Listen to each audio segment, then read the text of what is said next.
doze maudo. Oyawe gala doze maudo koko. Agbawa ye wambo doze jiwe ewe gigoro. Yabili mawa, akoto kawa ego ungo mula, gigo mautonko.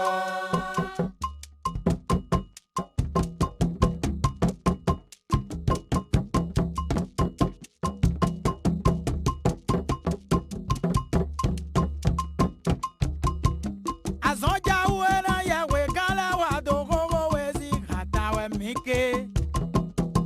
Yawe no la doze mau, agbawa ye wambo doze jiwe ewe bero. Yabili mawa, akoto kawa ego ungo mula, gigo mautonko. Yawe no Davidi fwa. Akoto kawa ego ungo mula, gigo mautonko. Yawe ganda ni eli. Awawele Danieli dokere dome. Ganda ho Danieli ne. Awawele Danieli dokere dome. Kinile mo Danieli yawino, ede kulone susura, oto emi sori. Unwejo do gogo wezi hatawe mike. Yawe gagogo tola. Ojoju ato wafu kakabo rewe dagoju. Joba wene amando alode. Ego dera mau penondo ni kewe sisa tote. Na waya ni do ponogan. Yedo se mau. Agbawa ye wembo do se jikwe yewe peron. Yabili mama, akoto kawa ego ungo mula, gigo mautonko. We don't da ole from one. Akoto kawa ego ungo mula, gigo mautonko. Oh, yeah, we got Danieli. Awawele Danieli dokere dome. Gada ho Danieli ne. Awawele Danieli dokere dome. Kinile mo Danieli yawino, ede kulone susura, oto emi sori. He said, oh, boy, my son Jesus. Merengato, My son Jesus. He called my son Chrissy Chibu. merengato, He said, mise Jesu vive.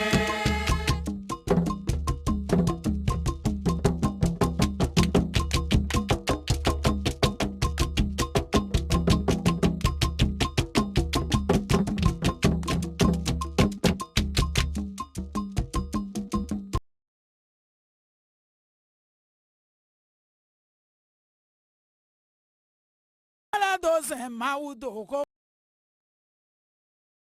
Oyawe gala doze maudo koko. Agbawa ye wambo doze jiwe ewe gigoro. Yabili mawa, akoto kawa ego ungo mula, gigo mautonko.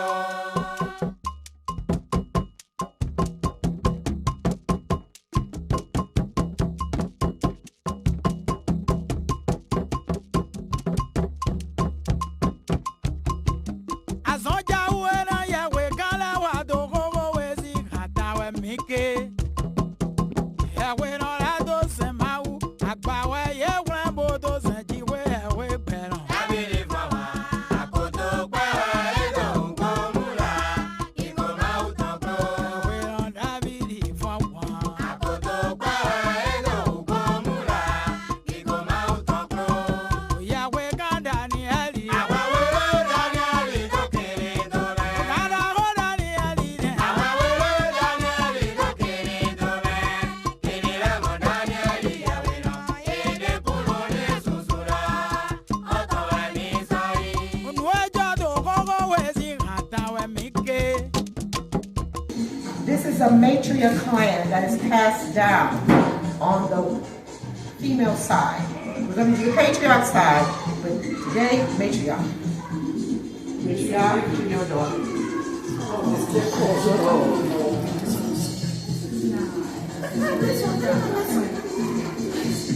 Relaxation.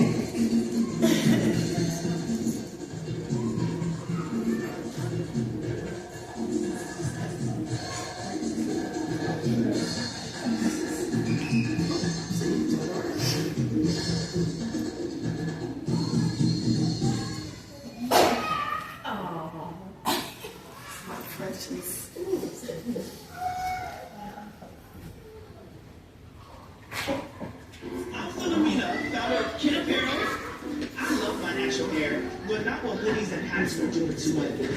So I made my own design line hoodies and created a business in it.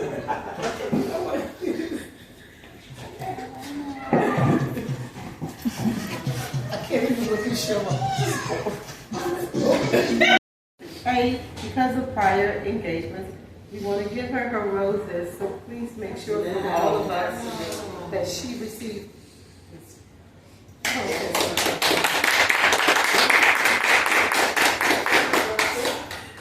We knew that it would be rough, and we knew that it would be tear-jerking, but we also understand the power of the Mitchell clan and the women. We have so much to be thankful for, the strength that they've given us, the sacrifices they've made. And we want them to know, we want to hear those stories. We want to hear the jokes, the laughter. We want the recipes, the beach cobbler. We want those things.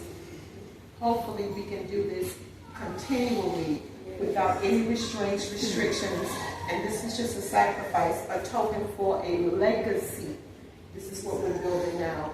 We honor each and every one that is here because you represent so much. We need those stories for our daughters, our granddaughters, and great-granddaughters. I am a great-grandmother. Yes. Tara right behind me. And the rest of us will be there at one point. So with that being said, I'm going to turn it back over to our illustrious speaker, my son, Yehuda Moshe, who toiled with this. He made sure that everything was put together, and I'm like, Huda, please just keep it going. But we just want everyone to be a part. And with that being said, we've said our prayers. Any remarks, anything, because we had a small program. We try to bring everybody together. We're going to eat. Thank you, Sharon. Oh, Lord. Because we want to also acknowledge family coming in at all times and receiving our strength. We are so overwhelming. We're loud. Daddy used to say, maybe they right in front of each other's face. We loud, but we love. We love and it's strong. So with that being said, I wanted to turn your eyes to the wares that we have at this table.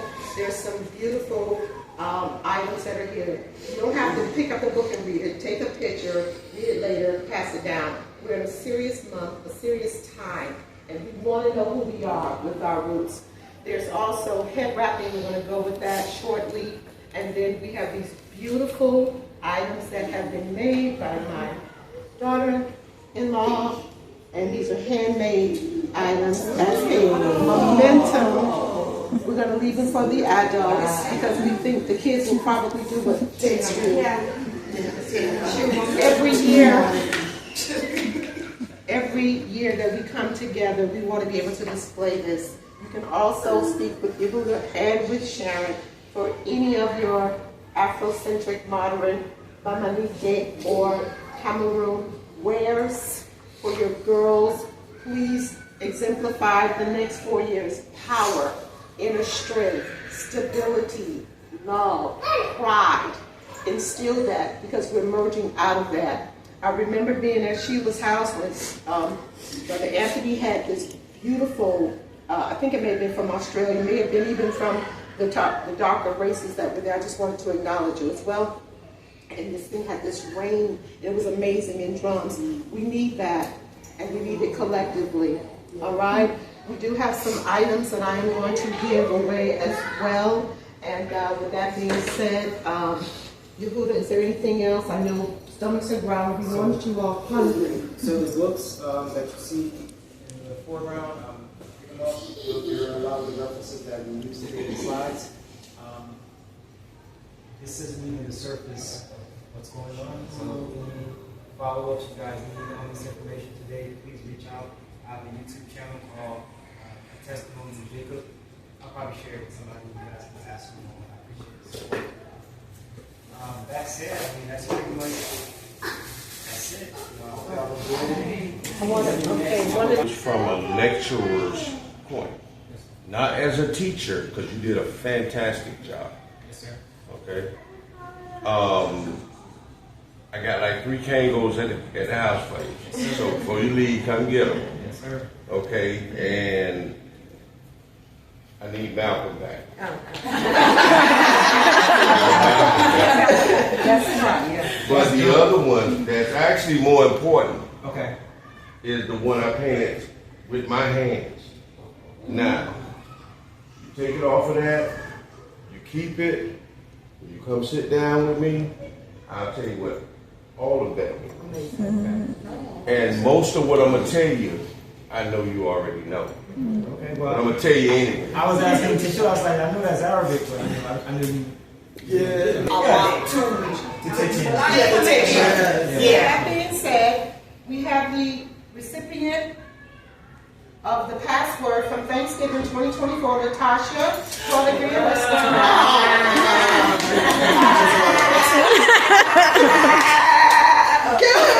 And Natasha is going to reveal the password for the ancestral. What? What's the password? Oh, password. Oh. What was it? It was the password. The password. Well, she won. I didn't win. What did I say? Mama, what was it? It's already been won, Terry. It's already been won. Oh, yeah. It was Mamie and Jasper. Oh. Yeah. So Tasha receives her package. Here. And, okay. Yes, for my team! Send me my team! And your little tag. Yes! Thank you! Let's give Tasha a hand. Don't worry about her, she's ready to hibernate. Everybody. I know y'all was gonna have a face, so everybody gets a cup, huh?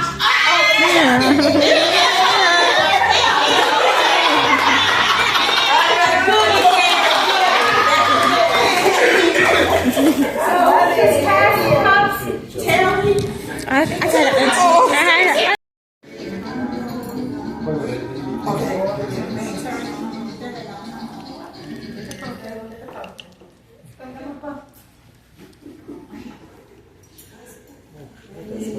Come this far by faith, leaning on the Lord, trusting His holy word. He will never forget.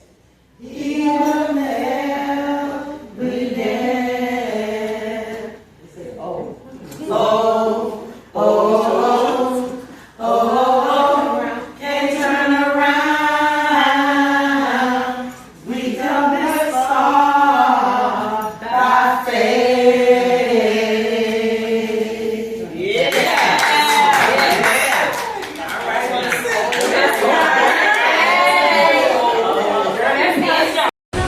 You have eternal ancestors from the Bamaride people of Cameroon. This means someone from your mom's side of the family was born a long time ago, 500 to 2,000 years ago. We compare your DNA to more than 33,000 people DNA from Africa to find your ancestry results. Your DNA is 99.7% match with Bamaride people. This part of your DNA comes from your mother's side. Everyone in your family on your mom's side has this ancestry. Share these results with your mom's siblings, children, and other family members, like your grandmothers, aunts, uncles, and cousins.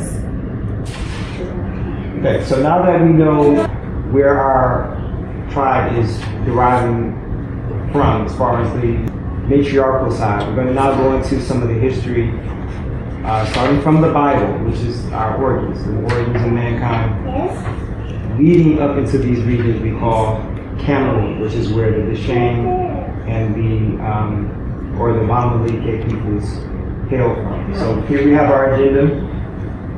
Today we're going to explore the history of the Bible from the lens of the African view. Examine available material culture, that is to say archaeology, to substantiate our claims today. We will uncover an array of anecdotal evidence as recorded by the Eurocentrics during the pre- and post-colonial period, also known as the slave trade. We will expose topographic or map data from these regions that we were taken from. We will compare real-world examples with the anthropological methods, using anthropological methods, and we will formulate all data presented to reach a reasonable conclusion. Slide. Okay, so the creation of man, okay, according to Near Eastern culture. Now, when we say Near East culture, we're talking about the Garden of Eden, and we're also talking about the different nations that made up the Garden of Eden, okay? In Genesis chapter 2, the Lord God formed man from the dust of the ground and breathed into his nostrils the breath of life, and the man became a living soul. The word for man in Near Eastern culture is similar across the board, whether you're dealing with the Akkadians, the ancient Babylonians, or the Sumerians. And that word is Adam, okay? Now, the Chaldean account of Genesis. So this is the similar story recorded by a neighboring culture called the Chaldeans, okay? So their beginning story is as follows. The discovery of the biblical Adam is identical with the Assyrian Adam, okay? The Assyrian, this is a Near Eastern culture that has the same story of the creation and the flood. So Adam goes back to the first created man, and the Akkadian tradition, who belonged to the what? Everybody? Black. To the what? Black. To the black. That is the Akkadian race. Okay, when we look at soil, and man was formed from where? The soil of the ground. We're looking at what? The color black. Okay. Now, it is to say that due to Sir Henry Rawlinson, which is his photo here, he's also suggesting that there's a contrast between black and white races. All men come from Adam, each and every last one of them, okay? But there is a contrast between the Akkadian and the Semite, and that is included in the 6th chapter of Genesis, where you can read, where the contrast is drawn between the daughters of men, or Adamu, and the sons of God, the living God, okay? Okay, so here's another source ahead. The beginnings of history. Genesis chapter 1, verse 4 is the union of two human races, whether Shethites or Prinites or pre-Adamites. And secondly, seem to have been unexpectedly reinforced by the study of cuneiform documents. This is cuneiform, or the ancient writing system of the Near East. Okay. At least they have undertaken to point out something of analogous to them. Sir Henry Rawlinson, the gentleman from the previous photo, the previous slide, has already proved with the writings of George Smith that the Babylonians, okay, this is very important, because Abraham comes from Babylonia, he comes from this region. So it proves that the Babylonians recognize two principal races of men, Adamu, or the what? Black. The black race. That's very important, okay? Adamu, the black race, and Sarku, the white race. Corresponding probably the two races mentioned where in Genesis under the names of the sons of Adam and the sons of God. Can we guess who are the sons of God? All right, that's right. Now, it appears incidentally that the fragments of the inscriptions, that is the race of Adam, or the black race, which was believed to have fallen through the sins, okay? We'll go into what those things are as we progress. But we have nothing to indicate this in the position of other races. For the sake of time, God is the protector of the black race. He always has been, okay? So, it is therefore curious to find that in the early non-Semitic hymns of Babylon, which describes the gods, Elohim, as the creators and the protectors of the black-headed race of men. So that feeling that we all have spiritually connected to the Father has been recorded by not just our nation in the Holy Scriptures. It's been recorded by other nations and what they've witnessed in regards to our protection from God. Okay, we will. I think we probably proved our point in that regard. So we're going to go on more. If you want these slides, I can always email you. Okay? Next. We can go back to that. So some translations render black for. See that there. Now we know us and we know our people, so it's not too far from fact. So when we talk about the Garden of Eden, I didn't put it in the slide, but we're dealing with a four-river system, okay? In that four-river system, you have a nation called Assyria. According to the Bible, Assyria was the top nation in the Garden of Eden, okay? We read from the prophet, I made him, Assyria, fair, beautiful, by his branches, okay? We're dealing with an empire, okay, with millions of people, okay, under the Assyrians, okay? So I made him fair with all his branches so that all the trees in Eden, meaning all of the nations in the Garden of Eden that were in the garden, mimicked and envied the Assyrian nation. They were the first empire in the world's first empire. Cast out by God. Again, the word of the Lord came to me, saying, Son of man, cause the Israelites to know their wrongdoings. Verse 3.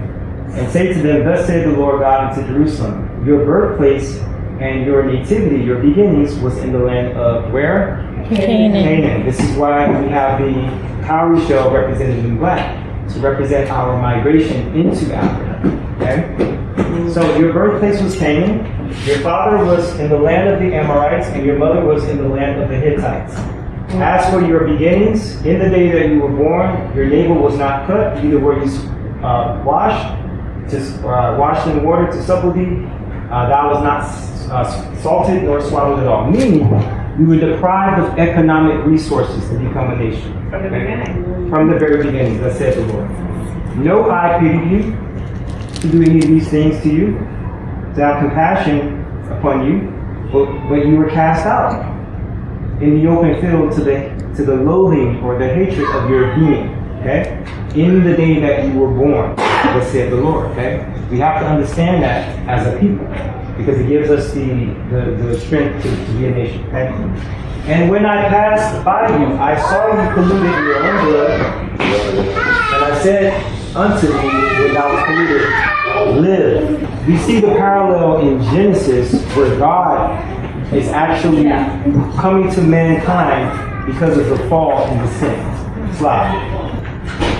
Genesis 3:8. And I heard the voice of God walking in the garden in the cool of the day. And Adam and his wife were what? They hid from the presence of God. Now why? Does anybody have any idea why they would be hiding from God? By show of hands. From fear. Yeah, great answer. Fear. And the fear is the cultural practices that the Adam is doing is not on par with God. Okay, so God comes and he visits mankind. Ezekiel 16. I passed by you and I looked upon you. Right? It was a time of blood. I spread my skirt over you, I covered your nakedness, and I swore unto you, and I entered into a covenant with you, said the Lord God, and you became my nation. Didn't we just confirm that in the other writing? You have a special. We're not better than anybody, but we have an essence about our nature that causes us to prevail in diverse situations. Okay, so so if you want to read more about how immense and powerful the Assyrian kingdom was, refer to Ezekiel 31. Slide.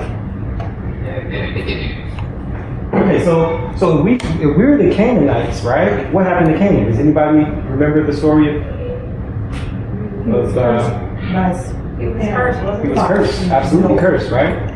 Let's read it. So Noah woke from his wine and knew that his younger son, what his younger son had done to him. He said, "Cursed be who? Canaan. A servant of servants shall you be to your brethren."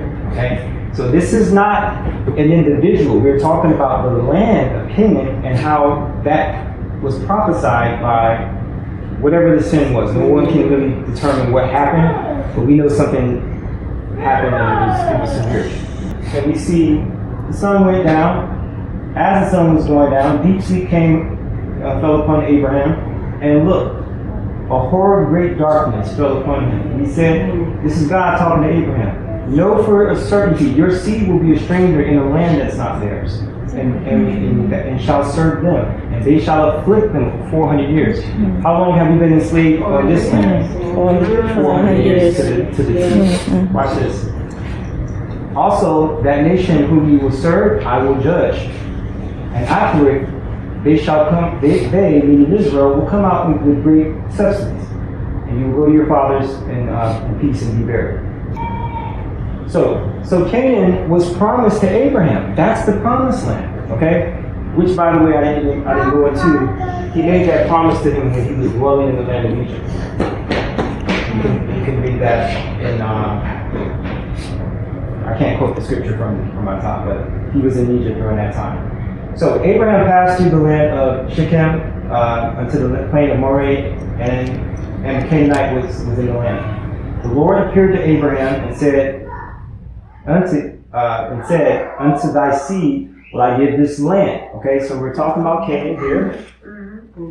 And there he, Abraham, built an altar to God, okay, who appeared to him.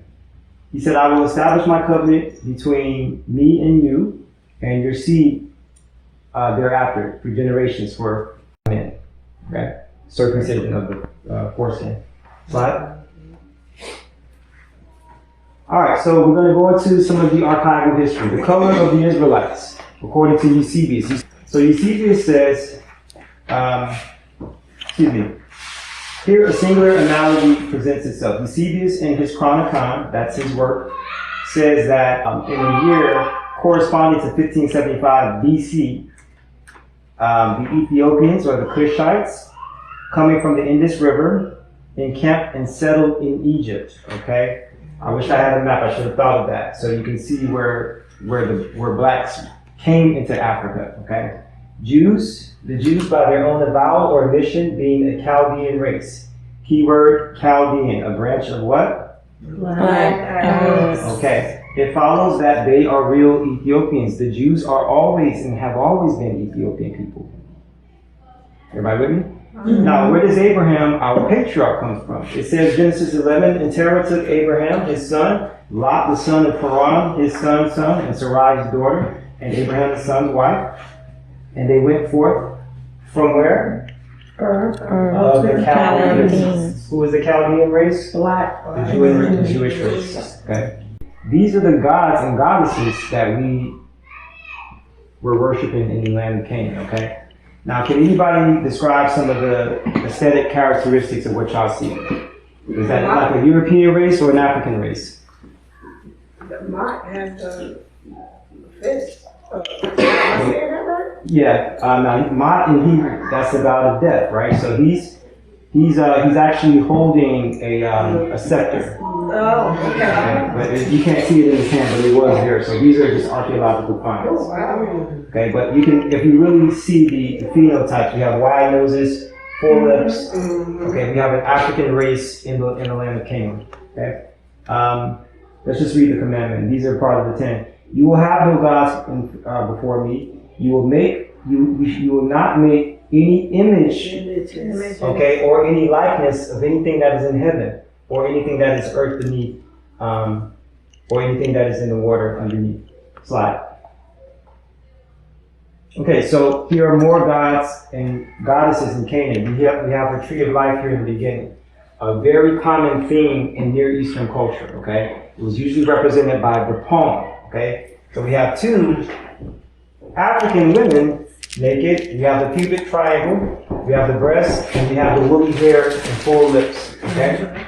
This is an incense altar that was excavated or pulled out of the ground in the land of Israel in Tel Aviv, okay? So this is some of the archaeological and material culture that we have to prove and substantiate that the Israelites have always been an African people. Slide. Nasi. So Prince of Egypt, Nasi in Hebrew, that means prince, right? So we have confirmation that there is a shepherd ruler coming into Egypt. If anybody remembers the story of Joseph, he rose to prominence, right? Egypt is kind of like America. It lives in our hearts, right? Just like America does. So we are equally Egyptians as we are the nation of Israel. Your territory doesn't define your ethnicity. Okay, so here we have in the farm excursion of Tel Mukdam, I've seen the base of a statue of the 12th and the 13th dynasty. These are the pharaohs who ruled during the time of Joseph. Okay, so I'm just going to go through what they found. After careful study and with the help of several paper casts, the name came out quite clearly. It has nothing to do with Salatis or any of the Hyksos, but it reads Nahasi the Negro. Okay, so this is an Egyptian pharaoh corresponding to the dynasty of kings during the time of Joseph. Joseph the Israelite. Okay, so that's very important. And his brothers also sold him to a nation of the Ishmaelites who eventually sold him to the Israelites. To the Egyptians. In both cases, Nahasi or prince is written with a pole indicating the foreign nations, and I see no reason why should he have not been a genuine Negro. Okay, so this 12th dynasty pharaoh is a genuine Negro. So if you look at the phenotypes, okay, you see that you're dealing with an African people. Okay, you want to see these closer? Just send me an email. Now these are the names of the children of Israel who came into Egypt, every man after his household that came with Jacob. And they did set taskmasters over to afflict them and them and their burdens. And they put Pharaoh, they built for Pharaoh treasure cities, Python and Ramses. Okay, slide. Okay, Moses doesn't enter Canaan. He breaks the tablets, right? He can't come into Canaan for disobedience. So here we have Egypt, okay? And Egypt came all the way down into the Central African and Sudan. So this is a Eurocentric representation of Egypt, but the empire of Egypt was a lot more vast in ancient times. And here we have Canaan. And the Lord spake to Moses self-same day, go up to the mountain, okay, and die, whether you go up and be gathered to your people. Aaron, your brother, died because he trespassed against me among the children of Israel at the borders of Meribah Kadesh, in the wilderness of Zin, because you have not sanctified me in the midst of the children of Israel. You shall see Canaan, you shall see the land before you, but you shall not go thither. You should not go into the land which I gave to the children of Israel. Slide. Okay, so now Joshua, the commander of Moses, he gets to go to Israel. Joshua and Caleb. Okay, so we have Joshua 24.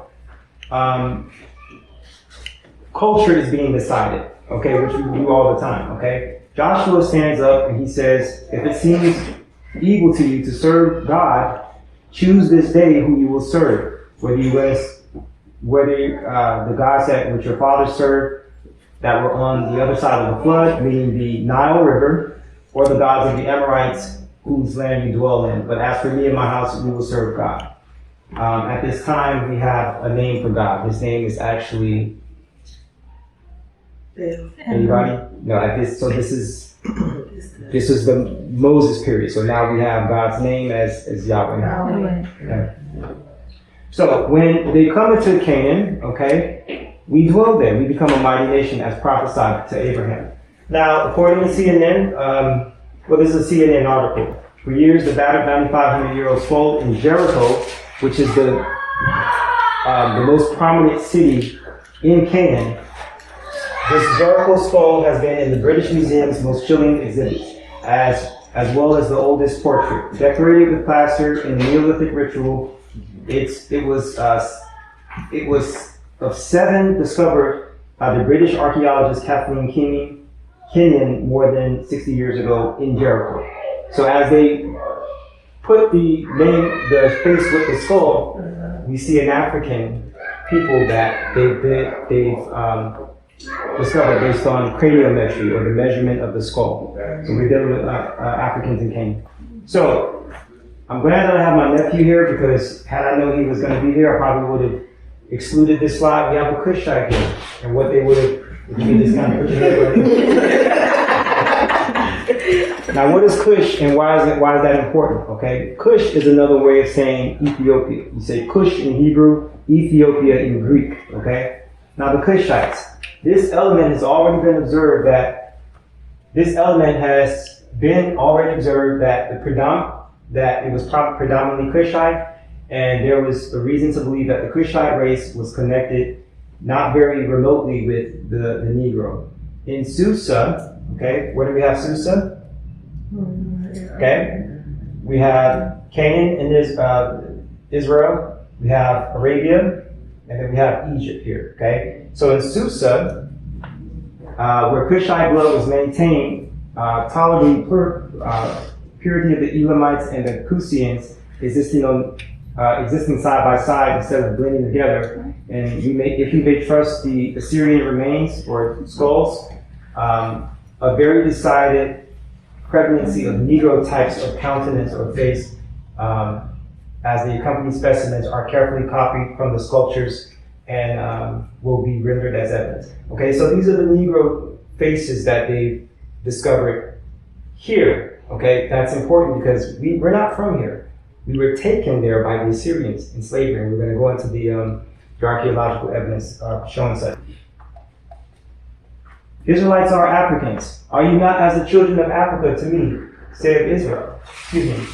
Are you not as the children of Cush unto me, O children of Israel, says God? See? So he's comparing us to who? The African race. Always, okay? Have I not brought the Israelites out of the land of Egypt and the Philistines from Caphtor? Okay, so from the above particulars, extravagant as they are, some facts can be easily adduced. The first, many foreigners were obliged to quit Egypt or leave Egypt with the Israelites during the Exodus and Moses, and that therefore the latter were often confined with a race whom they had no connection. The second is that the Israelites were often mistaken or taken for who? Ethiopians, for Cushites, who, like themselves, became the objects of horror and great hatred for Egyptians. And the third, that a tribe of Ethiopians were expelled from Egypt at or about the time with the Israelite peoples. Okay, so we're coming out of Egypt as a melanated race. Slide. So this is the land of Lachish, the Judean siege. Okay. So remember, Assyria, this is the top nation in the Garden of Eden. The Assyrians are leading our people into diverse circumstances of war, okay?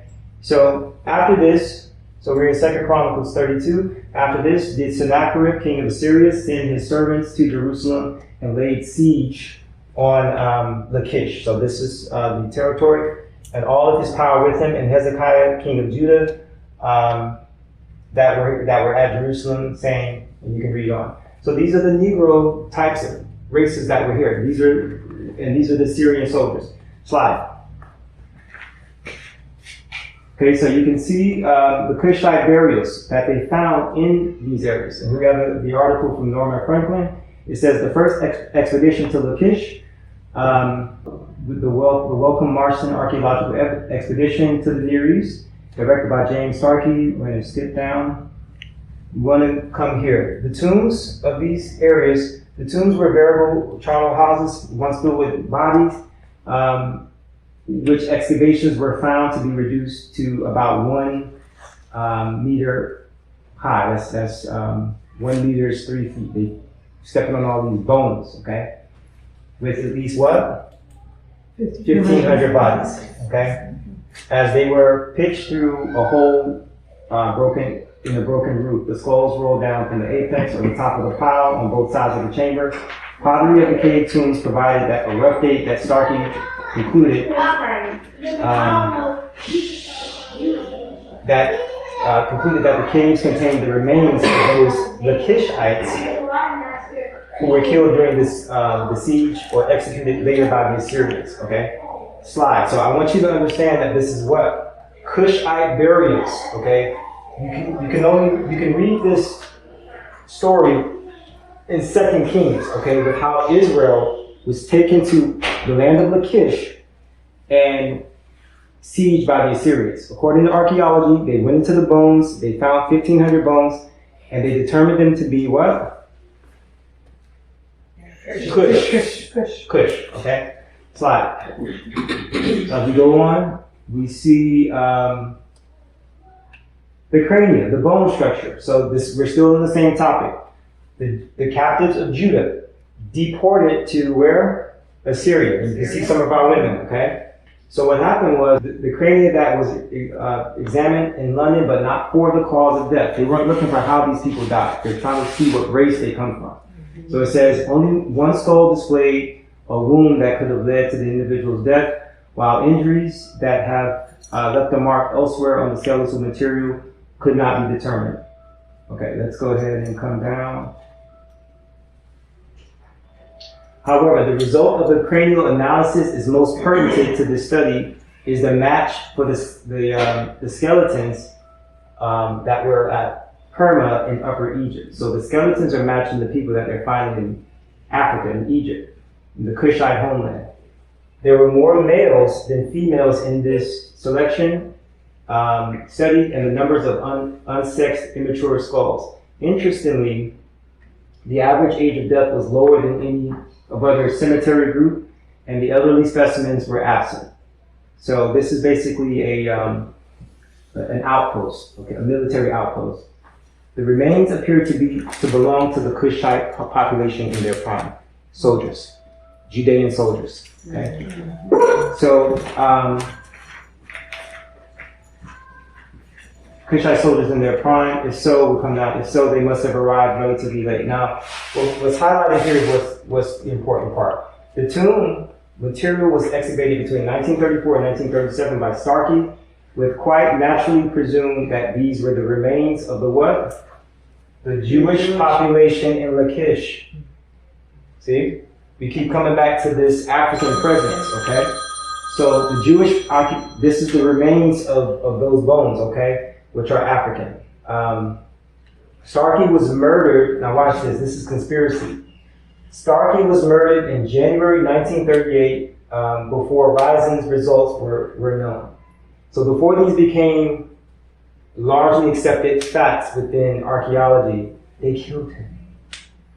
Because he was getting ready to say, these Judeans are Africans. Okay, so we have, I have a map here showing where Israel is. This is Egypt. We were deported to the land of Assyria here. Okay, so that's a northward journey, and these are the skeletal remains and archaeological frescoes that remain. Slide. Let's try to. So these are just images. Okay, we see that they're. Okay, you deal with peasy heads. Okay, keep going. Okay, this is another map of how Egypt comes all the way down from Upper Egypt to Lower Egypt, descending all the way up to the land of Assyria. Next slide. Okay, so these are more evidences. These are the Afro-Judeans of Cush. You can see them what? Chains and bound, okay? And these are the Assyrian soldiers here. Slide. Okay, so we're going to go into another period. We had a dispute over the land of Palestine. Palestine is what we know as the Middle East right now. Okay, according to the Babylonian Talmud, which is a Jewish source of history. It's not our history. It's the Jewish people's history. According to the Babylonian Talmud, we have a passage that says, on the 24th month of Nisan, Atanalo of Judah and Jerusalem says, when the Africans came to discuss with Israel before Alexander the Great, which is him, they said to him, our land is what? Our land of what? Canaan.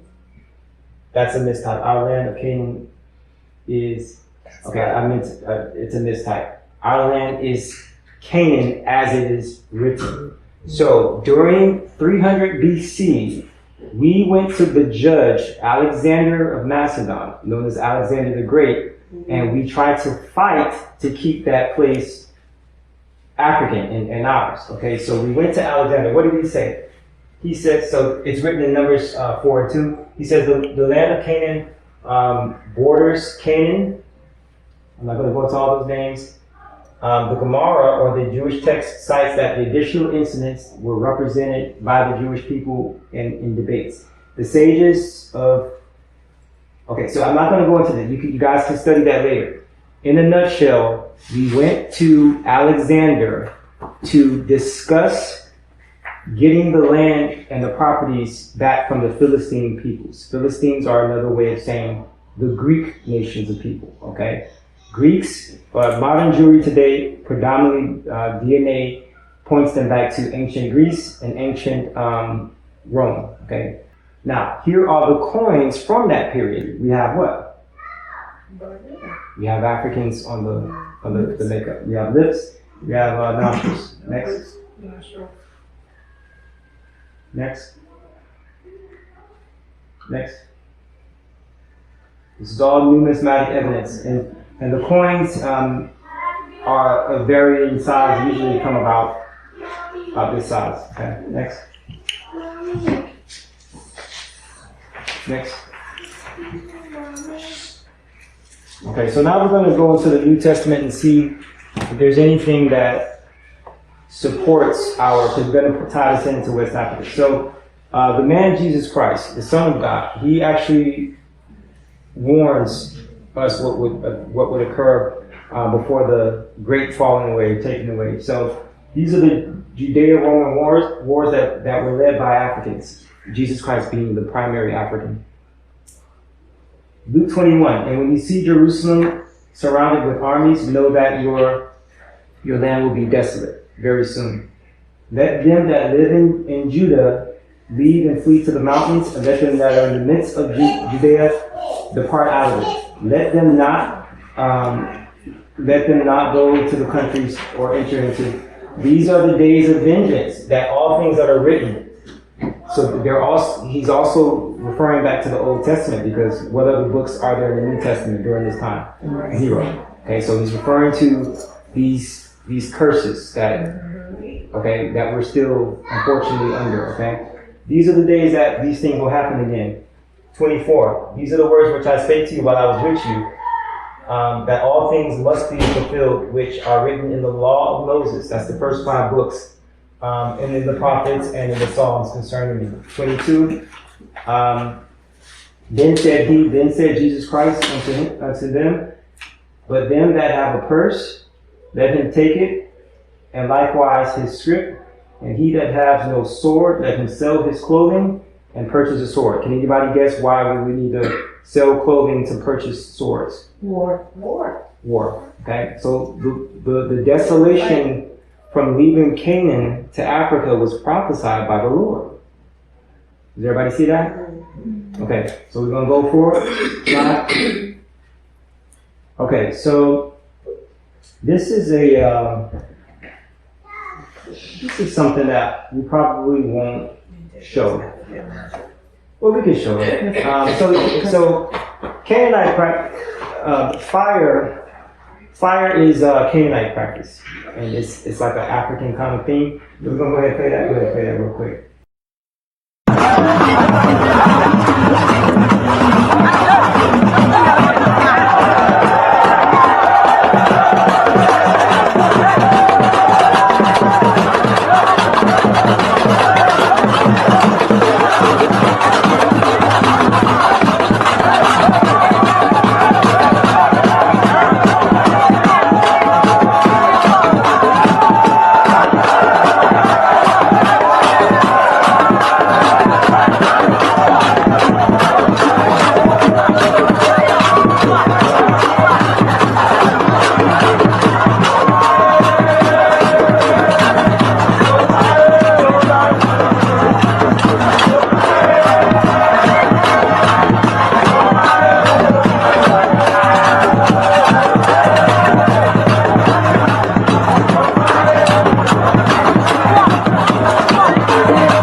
To strange fire in the scriptures. One is the sons of Aaron, which is the brother of Moses. offered a strange fire to God, and then the other one is in 2 Kings, where Canaanites, which are us, we're allowing our children to pass through the fire unburned. Okay, that's an African custom. So now we're going to get into West Africa, Cameroon, so that we can tie in our journey to Cameroon by Monique people. So the Israelite immigration to West Africa. Now the leader of the Jews at this time was a man by the name of Bar Kokhba. Okay, and he was an African as well. We're going to go into him. It says it happened at the war. This is the Roman War in Israel. The war raged most fiercely in the 8th century of Adrian in the city of Bathara, which was very secure fortress not far from Jerusalem. When the siege had lasted a long time, the rebels had been driven to the last extremity by hunger and thirst, and the instigator of the rebellion had suffered his just punishment. He's the instigator of the rebellion. The whole nation was prohibited or forbidden from this time by decree or a law from the commands of Hadrian from ever going up to the country about Jerusalem. So we were banned from getting back into Israel. Okay, the Emperor Hadrian gave orders that they should not even see from a distance the land of their forefathers, such as the account of Apella. You can read that account. And thus, when the city had been emptied of the Jewish nation and had suffered the total destruction of its ancient inhabitants, it was what? Colonized. By the different races. This is written in a 2nd century document called Aristotle. I can't get my hands on it. And even if I could, I couldn't read it because it's Latin. Okay? So according to history, the Jewish race was emptied and replaced by what we have today. Okay? And it says and changed its name, and it was called Aelia in honor of the Emperor Aelius Adrian. Okay, so Bar Kokhba, okay? So the rabbinical legend of Bar Kokhba origin is very curious or interesting. According to it, the Jewish leader, Bar Kokhba, who we just read, was a child of a princess in Arabia, of the Jewish race, as well as her husband. So we have black Israelite princes, okay? And what? Though both of them were what? They were black in color. Bar Kokhba is the second most important revolutionary second to Jesus Christ. The rebel, the one who's instituting the rebel, okay? The Moorish prince, meaning Bar Kokhba, suspected that his wife had infidelities and debated whether he ought to put the child to death. Okay, so I'm not going to go into the whole thing. You can read about his race. Slide. Now, young white in return black. According to the Midrash, another Jewish source, written around 300 to 500 CE, quote, when the Jews returned from Babylon, their wives had become brown and almost black during the years of captivity, and a large number of men divorced their wives. The divorced women probably married black men, which would to some extent account for the existing of black Jews. Okay, that's a load of crap, but at least they're admitting in 380 period, there's always black. Slide. Okay, so we're coming into West Africa. Baron Bow, the history has recorded the date and the cause of the Israelitish immigration to where? West Africa. Okay, we have enough evidence, and we have enough anecdotal evidence to kind of substantiate that. So when did this occur? After the destruction of Jerusalem. Did we just read that? Okay, but the immemorial establishment of the Semitic Jews, who in the whole extent of Barbary, North Africa, are mixed with the Berber population, and the Berber is also in Africa. Okay, slide. Okay, Africanus Al-Hassan bin Muhammad Al-Wasi, known as Africanus, he comes in to, actually he didn't make a journey to Africa. Based on the Arabic sources, he observed what the Africans were up to. So he says, Leo says that there are other kingdoms on frontiers of this country which are inhabited by a what? A rich and industrious and a just sort of people, just and wrong.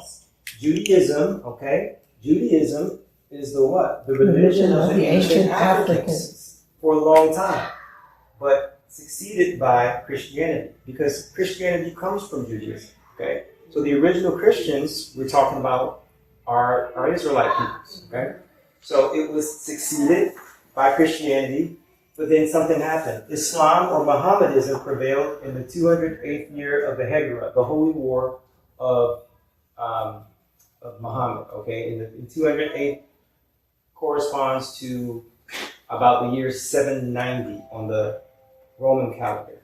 Okay, so what happens? So Mohammedanism begins to prevail in Africa. Okay, and when all the Jews and the Christians and the professors of the African religion that could be found, they were what? Put to death. Okay, so Islam and Christianity has major roots in Africa as well. Okay, it says in process of time and intestine quarrels, meaning feuding, they made them neglect Islam and revolt from their the caliph or the priests. Okay, of Islam. But what we get from this is that Judaism is the religion of the Africans. Okay, the primitive religion, the first. Slide. Okay, so the evidence. So this immigration, okay, we already know eons and centuries have passed, okay, where these people are headed. The immigration to West Africa. Among these vast herds of them, meaning Jews, which are dispersed throughout this great continent, these have been since dislodged from their high and almost inaccessible mountains, where there are frequent ill offices to those princes siding with those revolted subjects, and have been brought to do subjection and laid under tribute. So we were in very different circumstances when we came to West Africa, because blending in with the native cultures, we were kind of outbid, and we began to, the word is assimilate, take on the same cultural practice that, you know. So since time, which they live but in considerable figure in it, there are some who call themselves ordinary Jews, the posterity or the children of Abraham, who pretend, it says, but we know the author's point of view is probably against ours. So, who pretend to have come formerly in colonies and have settled themselves in Egypt, Abyssinia, which is Ethiopia, and along the what? Niger. So in here, this is the Niger River here, okay, which is the third largest river in Africa, okay, and it does connect to the Nile. And the last two are more numerous and considerable than the first, the former. So what this article is saying, what this work is saying, Jews, or the children of Abraham, are more numerous where? Along the Niger. We have Egypt, Abyssinia, and along the Niger.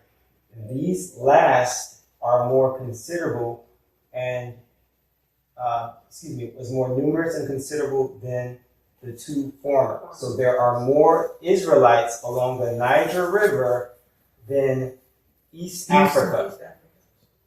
Okay, so we're dealing with the Israelite migration into West Africa along the same territories. The reason why that's important, you guys, these are the areas that we were taken from. That's the point in that. Okay, slide. So we have an Igbo. Okay, we will. Okay, we'll come down here. Mohammedanism or Islam overspread North Africa, destroying by fire and sword all of those of another religion. The Israelite descendants and their inhabitants occupying Central Africa, Central West Africa, passed forward, seeking shelter, south and west. That's West Africa, namely from the east and central, crossing the Bayou and the Joliba branch of the what? The Niger River, and descended gradually southward and became intermingled with the original inhabitants. Okay, protected from incursion. Or just come down. They remained in peace and grew from one generation to another in idolatry. Okay, so you learn cultural things when you move to different countries. Okay, that's natural. Okay, slide. Okay, part 5. So the present Christians in Africa are partly strangers and partly natives. Some of them slaves, and other are slaves to the Turks or the Muslims, and other are barbarians, and others are free. some of the Jews who inhabit both sides of the what? Niger River. Okay? Both sides of the Niger River say their origins are from who? Abraham. Okay?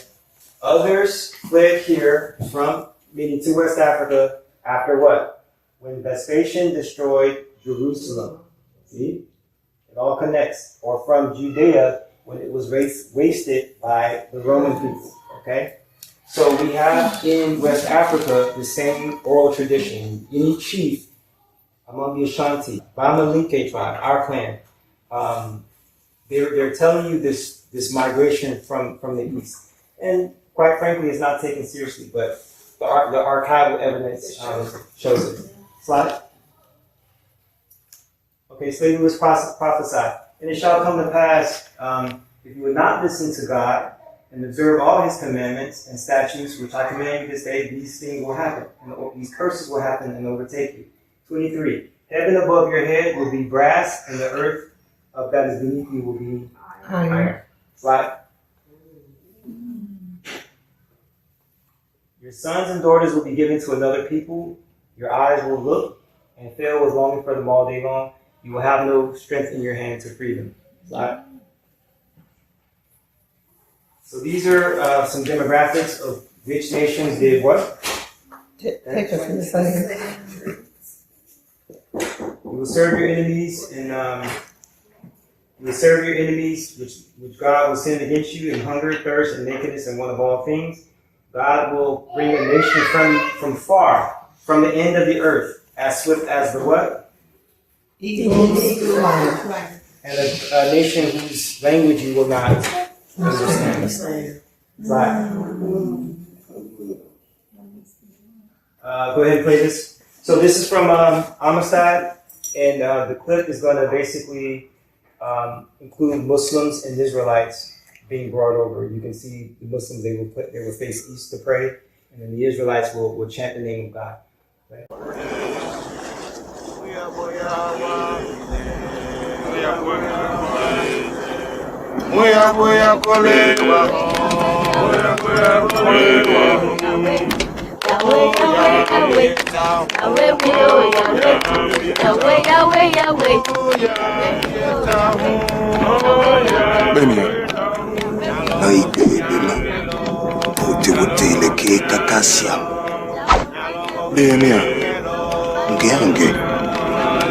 Gihunge Temiba Mayanye War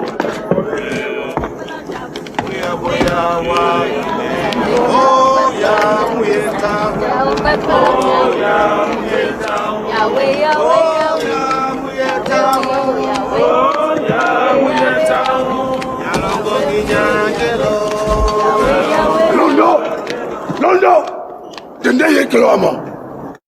All right, so Islam is a part of our past as well. Okay, next slide.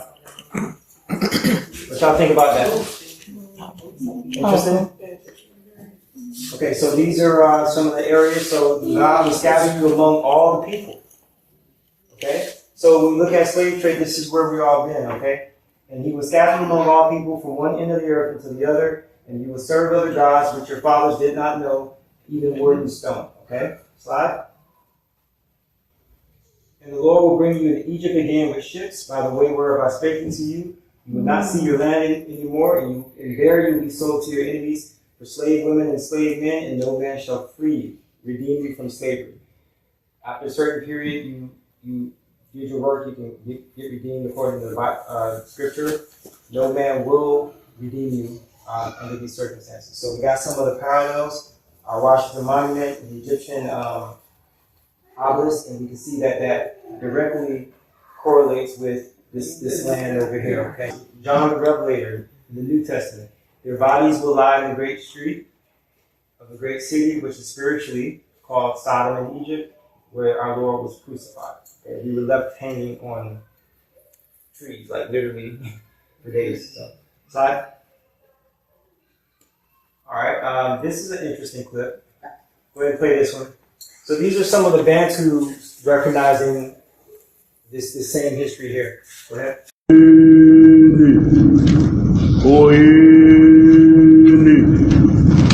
Qaphelani intlanga eziya kuphuma elwandle ziphethe umkhulu ovela entshonalanga.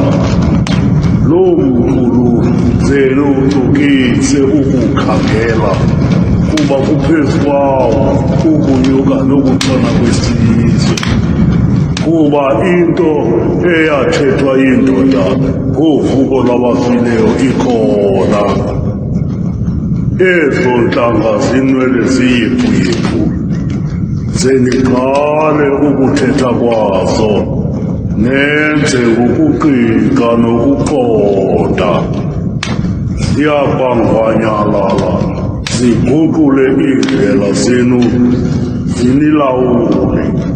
Iyakuba lixesha lemfazwe eziza ngentlanga ezo zasemzini. Ndiva intetho yentombazana, abaya kuthi abaninzi yintshabalalo yesizwe. Ayiyi kuthetha zinto zomqala wayo, iya kuthetha izinto ezithunyiweyo. Ndibona ixesha lomnyama okanye lembondembonde. Elo xesha kuya kukhula ukungevani nokungeva kwabantwana. Uhlanga luya kuchithwa lube phantsi kweentlanga zasemzini ezingaziwayo ezingwanyalala. Ubukhosi buya kuphelelwa ngamandla butshintshe bube yinto nje yomlomo. Kuzo zonke ezi zinto nina qalani umkhulu niwuphethe imini nobusuku, kuba uncedo luyakuvela ngokwaziwa kwawo okukhulu. Lo ngumyalelo wanaphakade. Kowu, ndaza kuphila ubomi obungaphakade. Ndayibona ngamehlo am inkosi engumdala. Ingaba ndisagcilele ntoni na kweli hlabathi limagade ahlabayo, sizwe samazangwa? Ifani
Yintoni ingqondiso yoku?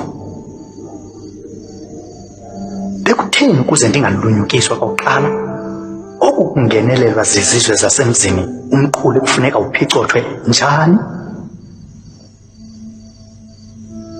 Ndosuka ndiqale ngaphi na?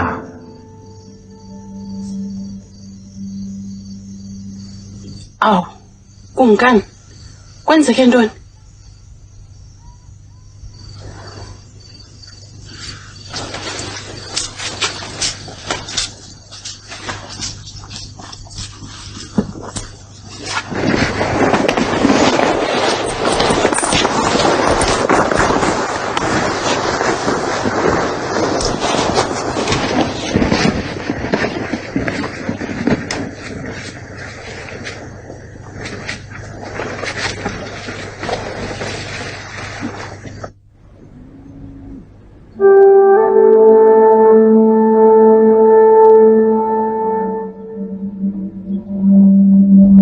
Walixoka mzangwa.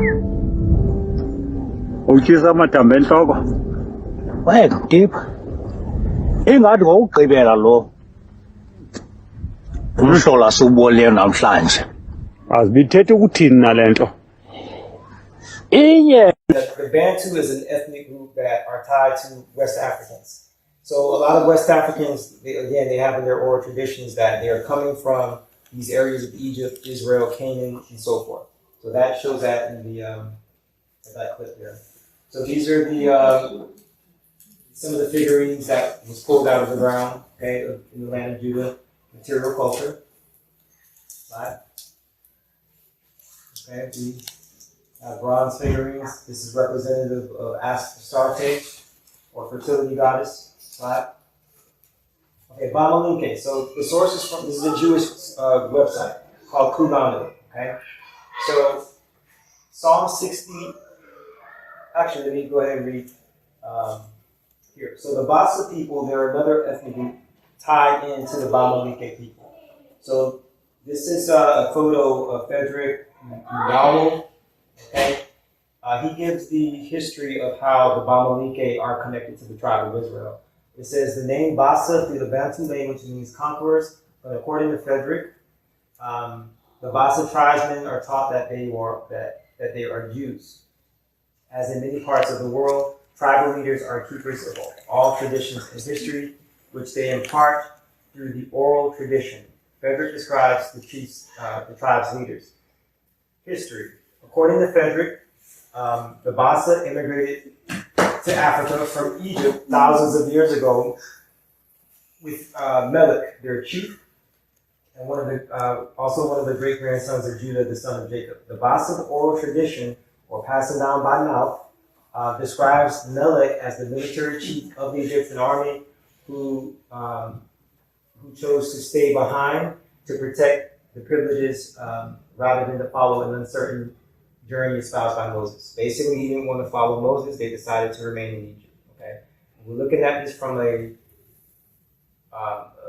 human level. Everybody's not going to sit over here and follow. You know, there may have been, as we imagine, Israelites. I'm not going that way. Okay, staying behind. So this is what the tribe oral tradition says. It says, however, when Melech learned that the death of the Pharaoh's army was at the Red Sea, he feared the Egyptians would take revenge against the remaining Hebrews that remained behind. When the rest of the Israelites were gone, Melech led his family and followers from Egypt, and first they traveled along the Nile, but eventually moved westward and across Nigeria and entered into Cameroon. Okay, they eventually reached this area, the Tuba, and their final destination.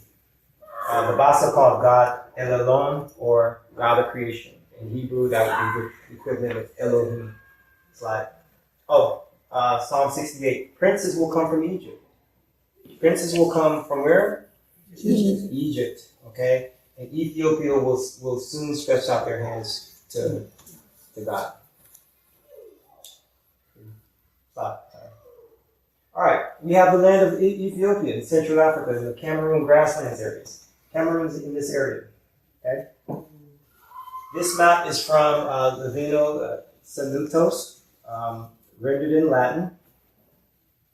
It was created in 1588. We have the land of the Jews, Eudorium Terra. Terra is land in Latin, the land of the Jews. So here it is on the original map. Here it is expanded. So we see the same story coming down from Egypt into West and Central Africa. Slide. Okay. Now the kingdom of Benin. Have anybody heard of the kingdom of Benin before? Okay. Benin is also on this same map. So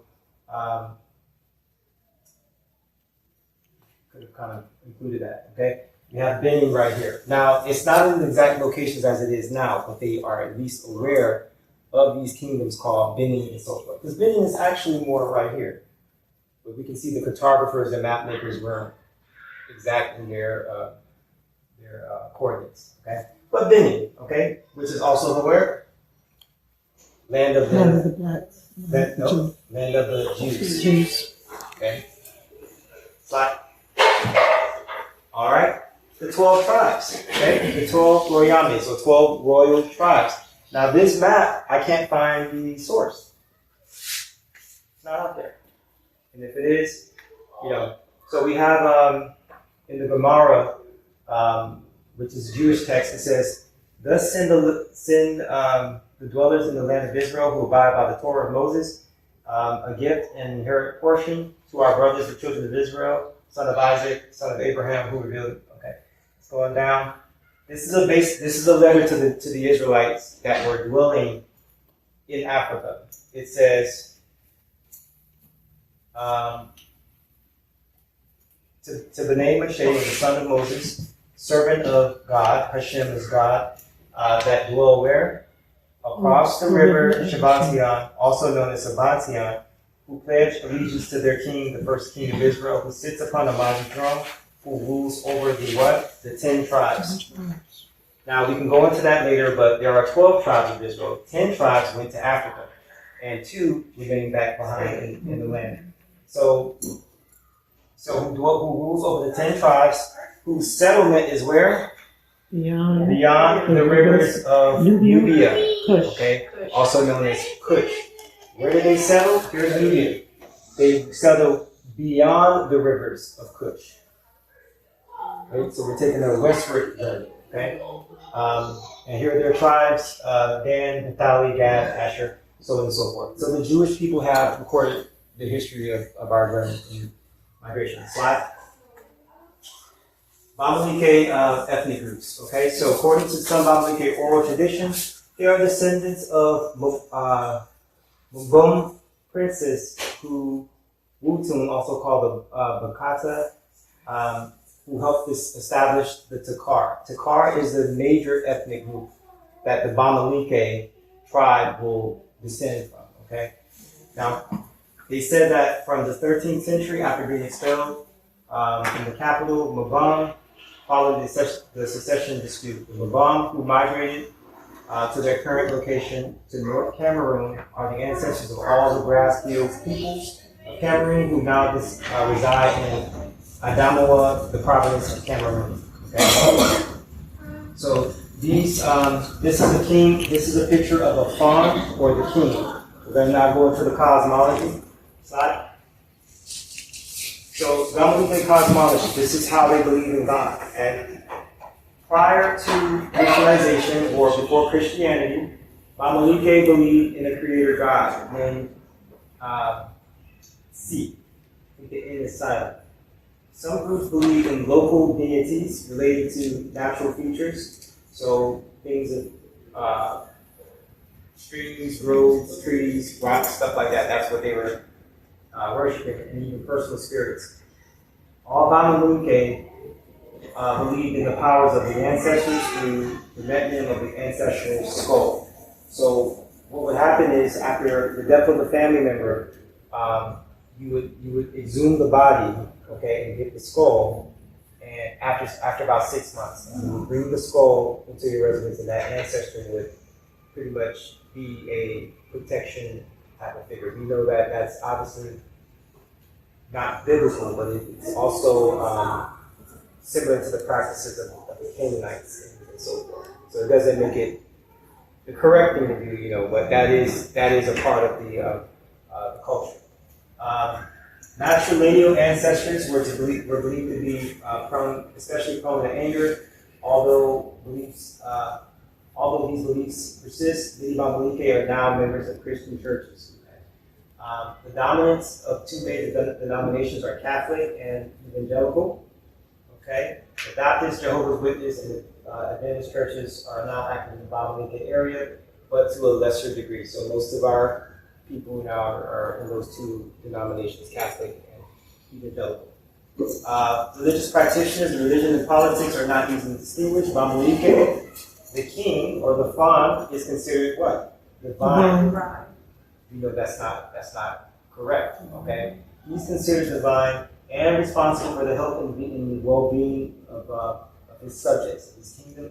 He's aided in his religious duties by the Mandansi, or the men of the house of God. That's similar to Israelite culture because you have the priest of Aaron who would be responsible for certain duties, just like you would have in the church. You got deacons, you got different offices. So it's not to say that what they're doing is incorrect 100%. The culture is still there, but in terms of how it's done, in contrast to the Israelite culture, we see the distinctions. Ceremonies. Life cycle ceremonies including burying of the placenta and the umbilical cord by the mother's kitchen at birth, circumcision for boys and puberty, solution of girls, clitoris cutting was also done. Now these are Bamileke languages. Now I want you guys to understand the Bamileke culture is going to consist of many different groups. Okay, so all of the groups have, I think it's over 250 languages. Language families. Okay, so these are just some of them you can read about. Next.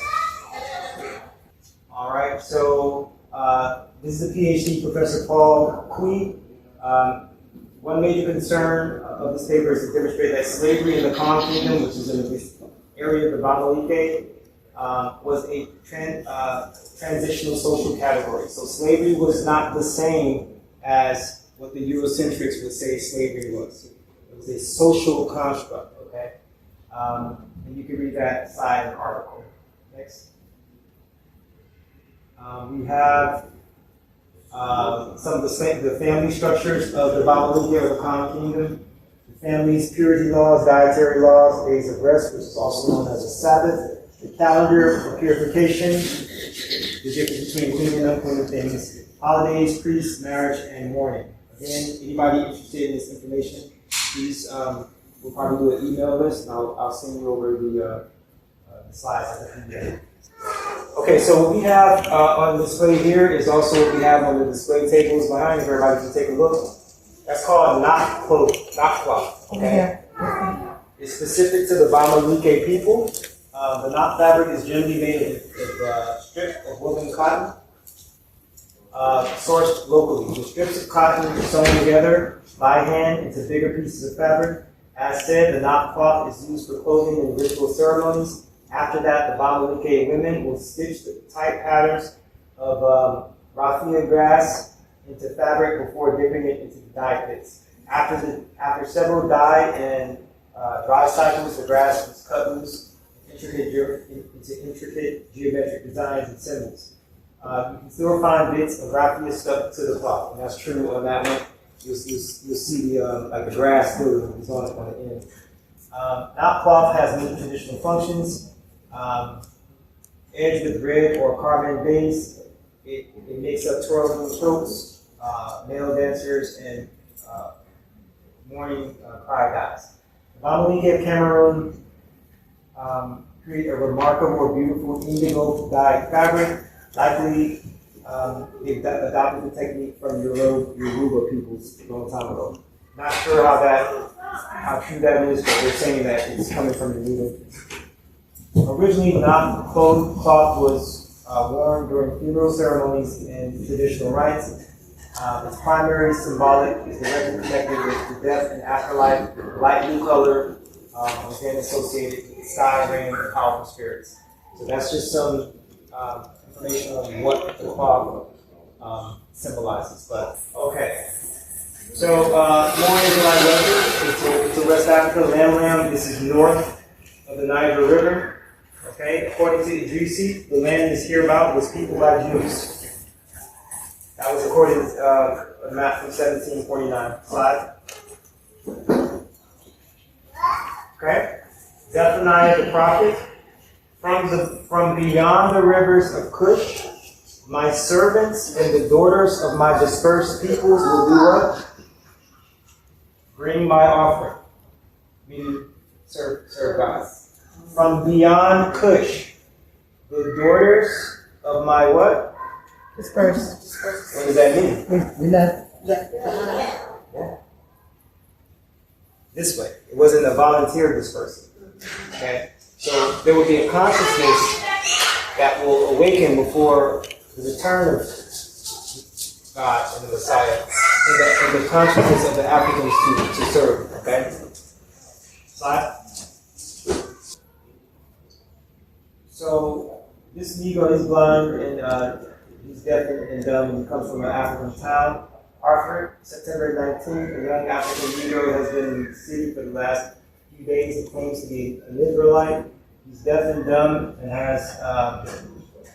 is black as an ace of spades. He carries a tag with him and answers questions all by writing in the Hebrew Lashon Kodash, or the Holy Tongue. What excites the most wonder is that he writes Lashon Kodash, or the Holy Hebrew Tongue, very rapidly. It is a language in the books of Moses and made especially studied or spoken written easily only by the rabbis of highly educated Hebrews. This Negro was sent to some of the rabbis of Hartford, who is perfectly satisfied with that he is Hebrew. He says that he came from a large town in Africa where there was a tribe of about 20,000 black Hebrews who all speak Hebrew, Lashon Kodash, and are quite prosperous. Okay, so this article was referencing the earlier period. It was published in the late 19th century, but it was referring to I think around the mid 18th. But I'll have the source if you read about it interested. Again, tribe of Judah here in West Africa, or also known as the Slave Coast. Slide. All right, we have so some of our archaeology where we were taken from has also been destroyed. We have a source of American Protestantism. It is commercial. Let's see here. So between the Joliba and Niger River, we have a province named for its capital, which is represented as a durably constructed of stone. Okay, a lot of times we're given credit as being hut builders and mud and stuff like that, but a lot of the stone archaeology has been destroyed. So it is a commercial and populous city, and is a metropolis in the kingdom. It is 15 miles in circumference and surrounded by a 30-foot high wall. The markets are supplied with every luxury the country affords. It is computed that half of the inhabitants are slaves. Their religion is Mohammedan and Jewish. Okay, so where do we see this kind of archaeology in West Africa? We don't. They probably already put highways and stuff over it and destroyed the evidence, but we have it already in the archival. Okay, so this is where that city was found. Okay, you see where Nigeria is? Okay, a couple miles north of it, a 15-mile city with 30-foot walls in circumference. Slide. All right, so we have West Africa. This is a map from 1492 by Martin Bingham. Okay, he was actually one of the cartographers that helped map the New World. We have in West Africa, Central West Africa, or the territory of the Jews. Here highlighted Morea de Judea, or the land of the Jews, and also the Gulf of the Jews. Okay, 1492. Now, a lot of that has also to do with some history in Portugal and Spain, but we might be able to get to time permits. Slide. Okay, so Esther, she's an Israelite in Spain, Iberia portion. Can anybody characterize these people as a white or a black race? What do we see here? A black race, right? So these are Israelites in the land of Spain, but our time in Spain was short-lived. It was the period that was. Let's go ahead and read the article first. But pretty much, we were Christians in Spain, Moors, which is under the religion of Islam, and we were also Israelites. So this particular Israelite, her name was Esther. In 1237, Esther was accused of adultery and sentenced to death by being thrown down. According to, from one of the sources of the sanctuary in Huesca, Scoville. That's the name of the cathedral that this is at. At the moment of being pushed into the void, she entrusted herself to the Virgin and Virgin Mary, and miraculously did not suffer any harm. The Jewish Esther, who's a Jew, was baptized that day. Okay, so this is her. She's bound and tied here, and these are the other Israelites that were forced, unfortunately, into Christianity. The description of the urn remains of the Jewish woman Esther are kept, and additionally the story of her miracle.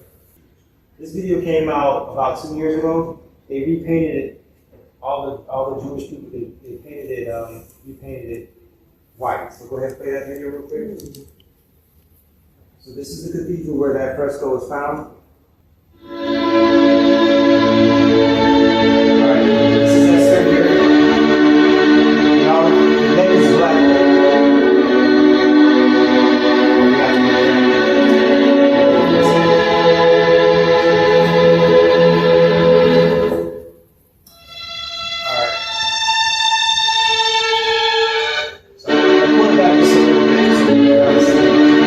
So you see her neck is black and the face is blotted out because they're putting down the foundation for other palette colors.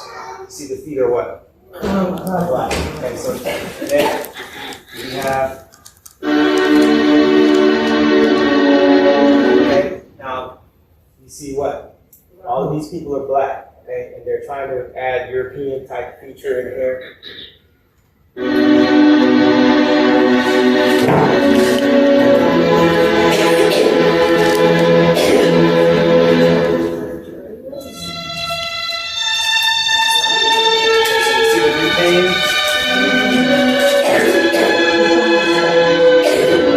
Primero que se hace es buscar un poco el hueco.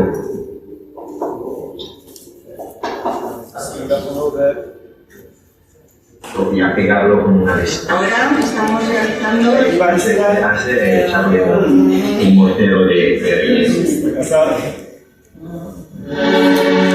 What's missing? I'm going to show before and after, but this is called iconoclasm, which is the purpose destruction of paintings and images and stuff like that. Ahora estamos realizando la fase de la integración cromática de las lagunas de color, las pérdidas de color que había y la reposición de morteros que nosotros hemos hecho. Entonces hacemos una convenadura de color, vamos tratando de llegar al tono de la policromía original.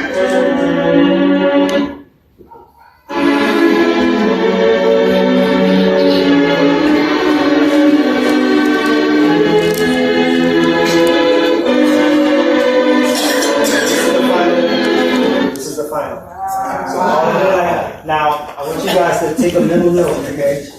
All of these people over here are also black. I'm going to show that in the still.